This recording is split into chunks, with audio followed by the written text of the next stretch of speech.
Hello everyone, welcome to my channel. Keep it simple but significant. I am your host Sasi. Let us start today's discussion. The Industrial Dispute Act was passed in which year? Industrial Dispute Act पास हुआ था किस year में? तो ये पास हुआ था 1947 में। 1947 में पास हुआ था। इसको इनेक्ट किया गया था 11 मार्च 1947 को और ये फोर्स में आया था 1 अप्रैल 1947 से। What is the maximum age till which the chairman and members of state's public service commission can hold office? क्या एज है जिसमें स्टेट पब्लिक सर्विस कमीशन के जो मेंबर हैं वो अपने ऑफिस को होल्ड कर सकते हैं? तो ये एज है आपकी 62 ईयर्स। 62 ईयर्स या 6 ईयर्स का इनका टर्म, जो भी पहले आ जाए उसमें ये इनको अपना ऑफिस छोड़ना पड़ेगा। और यूपीएससी के केस में ये एज होती है 65 ईयर्स की। टर्म होता है 6 ईयर का और एज होती है 65 ईयर्स की, जो भी पहले आ जाए। In which year did the Parliament enact the Legal Service Authorities Act? Parliament enact किया लीगल सर्विसेज अथॉरिटी कब? 1987 को।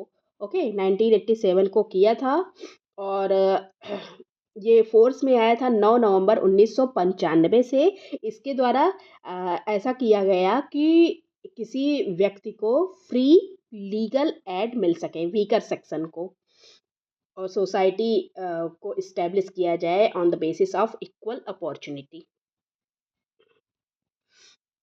बोथ द एडिशनल और एक्टिंग जज can not hold office after attaining the age of what?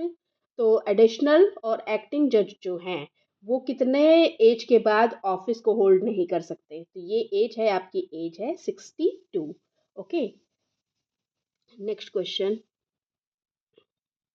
Under which article of the Constitution the President is empowered to consult the Supreme Court? President के पास power होती है कि वो consult करे supreme court से। तो ये हमारे कॉन्स्टिट्यूशन के आर्टिकल 143 में दिया हुआ है। इसमें प्रेसिडेंट के पास पावर है कि वो सुप्रीम कोर्ट से कोई क्वेश्चन पूछे लॉ से रिलेटेड, और लेकिन he is not bound to accept the advice given by the supreme court. Supreme court ने कोई एडवाइस दी तो वो बाउंड नहीं है कि उनकी एडवाइस को मान ही ले। Article 156 of the Constitution of India provides that governor shall hold office for a term of 5 years from the date on which he enters upon his office. Which of the following can be deduced from this? तो article 156 में कहा गया है कि हमारा जो governor है वो ऑफिस को उसका जो ऑफिस का टर्म होगा वो 5 साल का होगा। इनमें से क्या डिड्यूस किया जा सकता है? तो देखिए, करेक्ट ऑप्शन बताना है। No governor can be remove from office till completion of this term. कोई भी गवर्नर अपने टर्म ऑफिस से रिमूव नहीं किया जा सकता, ये गलत है। अगर उसको पाया जाता है कि वो कॉन्स्टिट्यूशन का हनन कर रहा है तो उसको रिमूव किया जा सकता है। तो ये स्टेटमेंट आपका गलत है। No governor can continue in office beyond a period of 5 years. 5 साल के बाद अपना ऑफिस को वो कंटिन्यू नहीं कर सकता। तो ये स्टेटमेंट भी आपका गलत है, क्योंकि गवर्नर तब अपने ऑफिस को छोड़ेगा जब उसका नया सक्सेसर आ जाएगा। Okay, so the answer is D, neither one not two.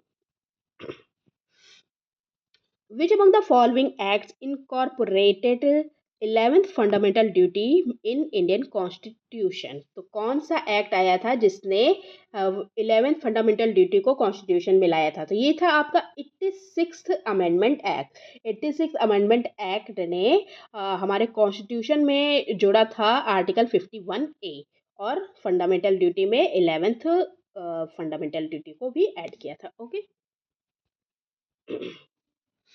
Which of the following constitutional amendments has authorized the President to publish a authoritative Hindi translation of the Constitution of India? तो president के पास authority होती है कि वो Hindi translation को authoritative करे। तो ये हमारे कॉन्स्टिट्यूशन के कौन से एक्ट में है? तो ये है the constitution 58th amendment act. Answer is D. The universal adult suffrage is enshrined in which among the following articles of Constitution of India? Universal adult suffrage, ये जो हमारे कॉन्स्टिट्यूशन के आर्टिकल में है, ये आर्टिकल है हमारा 326। According to the article 326, the election to the house of people and the legislative assembly of every state shall be conduct on the basis of universal adult suffrage। Adult suffrage मतलब 18 साल से ऊपर के लोग देंगे आपको वोट।